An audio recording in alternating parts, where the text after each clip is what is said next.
আমাদেরকে আল্লাহ রাব্বুল আলামিন তার রহমত থেকে নিরাশ হতে বারণ করছেন।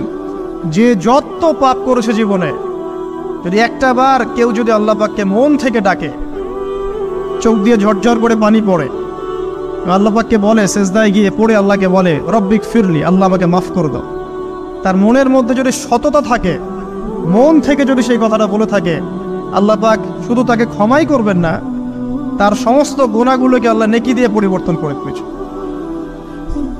একটা হাদিস পড়ছিলাম, নবী করিম সাল্লাল্লাহু আলাইহি ওয়াসাল্লাম তিনি বলছেন যে লাম্মা কাদাল্লাহুল খালক, যখন আল্লাহ রাব্বুল আলামিন এই মহাবিশ্ব সৃষ্টি করেন, তখন আল্লাহ রাব্বুল আলামিন কাতাবা কিতাবান, একটা কিতাব লিখেছেন, একটা কিতাব আছে আল্লাহর কাছে। কাতাবা কিতাবান ফাহুয়া ইনদাহু ফাওকাল আরশ, যেই কিতাবটা আল্লাহর নিজের কাছে আছে আরশের উপরে, সেখানে আল্লাহ পাক লিখে রেখেছেন। কি লিখেছেন?